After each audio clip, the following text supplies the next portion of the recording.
Well, hello again. I'm just going to do a quick update for you on the 4.7 liter HO rebuild series that we posted. Yeah, I've watched a lot of videos on YouTube on rebuilding motors, building motors, and they're all great. I love them, every one. But what I want to know is what happens 100,000 miles later. So this isn't certainly not 100,000 miles later, but this kind of videos in memory in honor of the third oil change, which I just finished. First two oil changes took them about 250 miles. Used braking additive, and then ran synthetic. I'm running Castrol synthetic in it, and 10W30, and she seems to love it. She runs really good. So let me update you a little on what we've seen. I guess that's about 5,500 miles now since we put the motor in, and I'll update you on a few of the things that we've had to do since then. Shortly after starting it up, I think when I started it up, I told you there was a check engine light on, and part of it was the burnt wiring on the oxygen sensor. Fixed that, hooked up the oxygen sensors, cleared all those codes, no problem. Also had a code on the evap system. If you're familiar with the evaps on these little 99 to 04 Jeep Grand Cherokees, they're back here under this wheel well right there, and on top of the carbon canisters, two rubber connections that they just embrittle over time, and this code basically related to that. So I pulled the carbon canister, replaced that bad elbow, and reset it, and no check engine light since. She's been running good. In the state of Texas, you've got to have clear codes to get her inspected, and here you can see got it inspected in May of this year, and like I said, she's been running pristinely mechanically. I guess one of the other issues I had at startup, I think I told you when we were doing the rebuild, that there was the idle air controller was pretty nasty. Well, the spindle on the idle air controller was just eroded, corroded, and so it didn't quite, every once in a while it didn't quite want to respond at idle like it should, and so put a new idle air controller in there, a pretty minor deal, and that totally lined out the minor idle issue. I did have a little bit of a high idle at times. Found out that some of the crankcase pressure control PCV system, some of the hoses were cracked here and there. You probably saw them in the videos. I knew they were cracked, but I went and replaced some of those elbows with hose like you see here, and she idles steady and smooth at 600 RPM. She was idling about 700. Then I fixed those leaks, and the idle air controller response kind of began to bite me, so I put a new idle air controller in it, and it's beautiful. It's a wonderful motor. It seems to run good. Again, it certainly doesn't have 150,000 miles on it, so I can't brag too much yet. But at least for the moment, I'm quite happy with the performance of 5,500 miles or so. And give you a listen to her, crank her up real quick. Oil pressure's still trending well.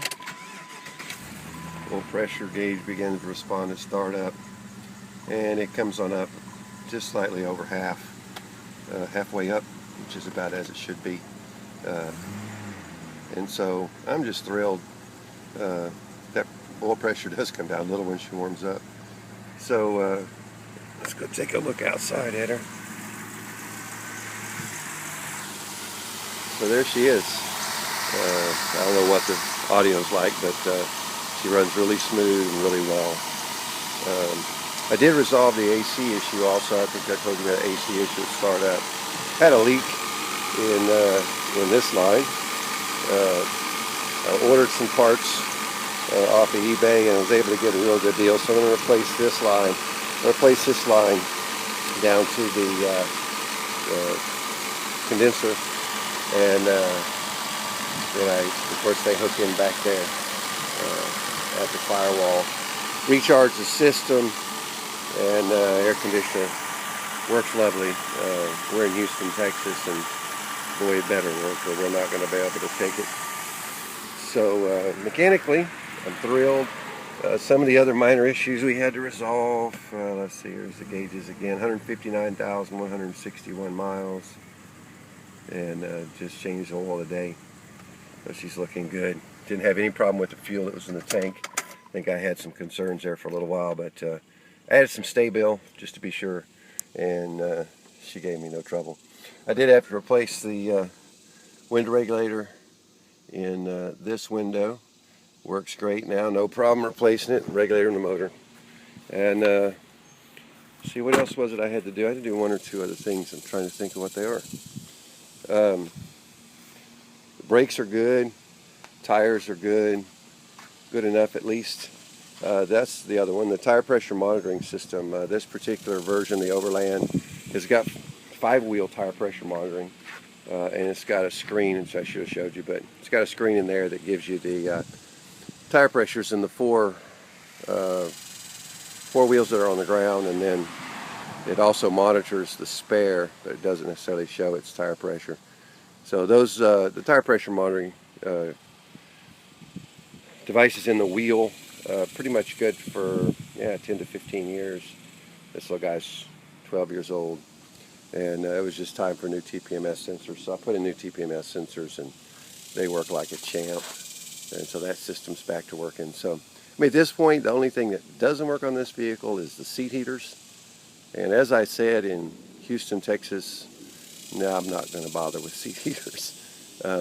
My wife would like them because of her back, but you know, this vehicle's going up for sale pretty soon, and I don't need seat heaters in Houston, in my opinion. I guess the only other thing is I don't want to get rid of it. I struggle with selling this thing. I need to, I should. That was the intention going in, but wow, who wants to, right? It's a smooth little car, and I just love it. She would make an awesome daily driver for me, even though I do have that to drive. A nice 2013 Ford F-150, but man, I love my Jeep. Also put new Jeep logos on here. I do this with all my Grand Cherokees. The old logos are they're silicone with kind of a chrome coating over them, and they crack in the sun. And you can buy these guys at a good price at JeepGrandCherokeeParts.com. It's actually, well, just look up Jeep Grand Cherokee Parts. They're located in Spring, Texas. They sell these things. They sell quite a few other parts. They sell mostly trick parts that tended to fail, like the blend door kits and these chrome logos and stuff like that. Anyway, I recommend them for at least for the Jeep logos. Put a new logo on the back as well, and still have a new bumper. I'm hoping to get it painted in the next couple weeks and go ahead and replace that bumper and get it off there completely. And tired of looking at that. Anyway, I'm going to close it here, and just wanted to give you an update. I need a closure. Hopefully this helps you if you needed any closure on the outcome of the motor. Anyway, thanks for watching, and I hope you've enjoyed the series. Feel free to